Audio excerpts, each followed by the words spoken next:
नमस्कार विद्यार्थियों, BSc second year की मैथ्स की क्लास में आपका स्वागत है। तो अपन स्पर्शरेखीय और अभिलंबिक वेग और त्वरण पर क्वेश्चन कर रहे थे। तो अपना अगला क्वेश्चन है, एक्सरसाइज का क्वेश्चन है, अनसॉल्व्ड क्वेश्चन है। एक चक्रज दे रखा है S equal to 4a sine psi, ये चक्रज का समीकरण है। में एक कण है, एक चक्रज पर क्या कर रहा है, एक समान वेग से गति कर रहा है, वेग भी दे रखा है। तो सिद्ध कीजिए कि किसी बिंदु पर उसका त्वरण है v² अपॉन 4a कोस साई होगा, ये सिद्ध करना है। तो एक चक्रज बना लिया अपन ने, इस पर कोई कण है वो मूव कर रहा है, कोई बिंदु P है उस पर अपने को त्वरण निकालना है। तो देखो इसमें क्या दे रखा है, एक समान वेग से गति कर रहा है, अर्थात इसका जो स्पर्श रेखीय वेग होगा वो क्या होगा, 0 होगा। अर्थात स्पर्श रेखीय वेग 0 हो गया, इसका मतलब क्या होगा, इसका स्पर्श रेखीय जो त्वरण होगा वो क्या हो गया, नहीं स्पर्श रेखीय वेग 0 नहीं, स्पर्श रेखीय वेग अचर दे रखा है इसमें। तो जो इसका त्वरण हो जाएगा वो क्या हो जाएगा, 0। स्पर्श रेखीय त्वरण क्या हो जाएगा, 0। तो स्पर्श रेखीय त्वरण 0 हो गया। तो किसी बिंदु पर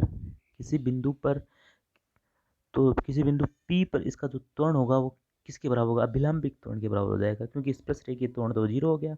तो अभिलंबिक त्वरण क्या होता है, v² अपॉन रो क्या है, रेडियस ऑफ कर्वेचर है, वक्रता दी जाए ds अपॉन डी साई, चूँकि s दे रखा है 4a साइन साई, तो ds अपॉन डी साई इसका डिफ्रेंसिएशन कर देते हैं तो क्या आ जाएगा, ये आ गया 4a साइन साई, मतलब ds अपॉन डी साई तो 4a कॉस साई।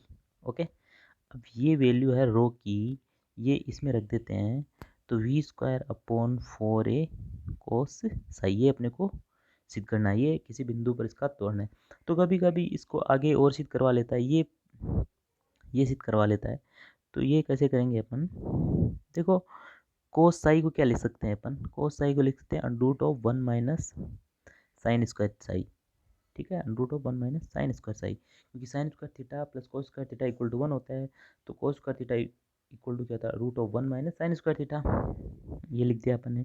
अब साइन की वैल्यू है, क्योंकि जो एस है 4a साइन साई है, तो साइन साई क्या हो जाएगा, s/4a, ठीक है। तो ये साइन स्क्वायर साई जना, तो s² अपॉन 4a का होल स्क्वायर, 4a कॉमन ले लिया तो 4a से 4a कैंसिल हो गया, तो v²अपॉन 16a² माइनस s² का अंडर रूट, ये आ गया अपना किसी बिंदु पर त्वरण। अगला क्वेश्चन है, क्वेश्चन नंबर 8 है, एक कण एक समान वेग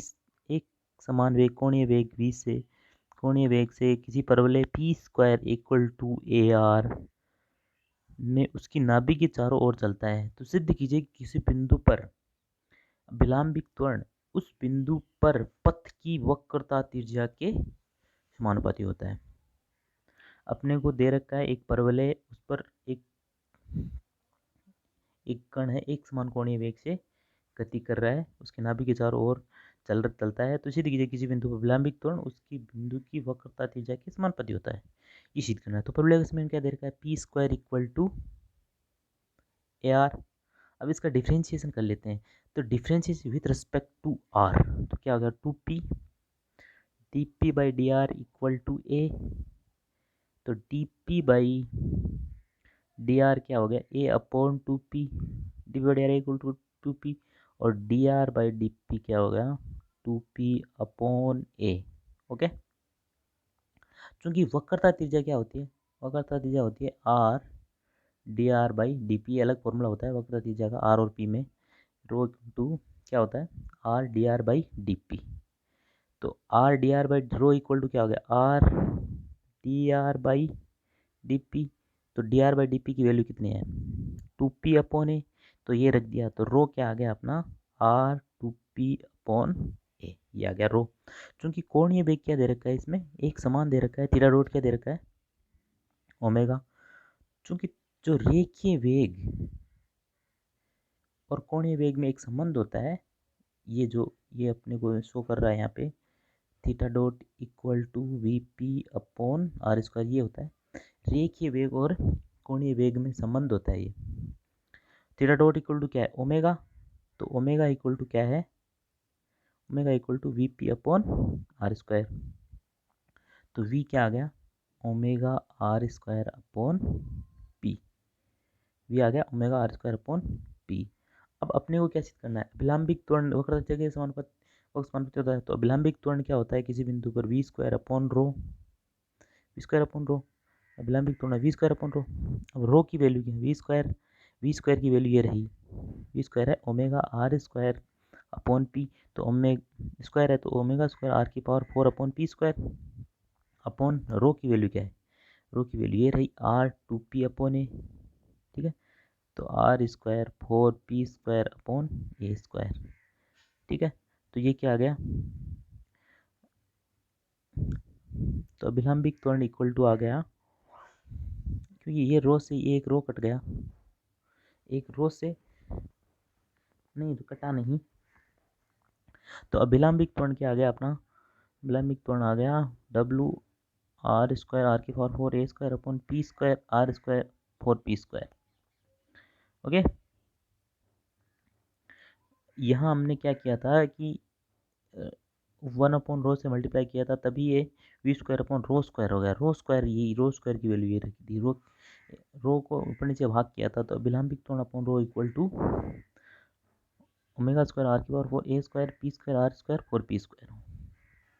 ओके,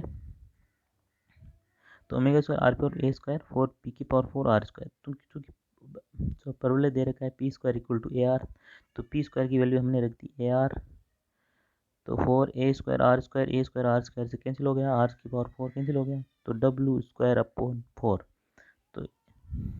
तो रो इक्वल टू क्या आ गया, 4 अभिलंबिक त्वरण upon omega square, 4 upon omega square, ये क्या है, कांस्टेंट है।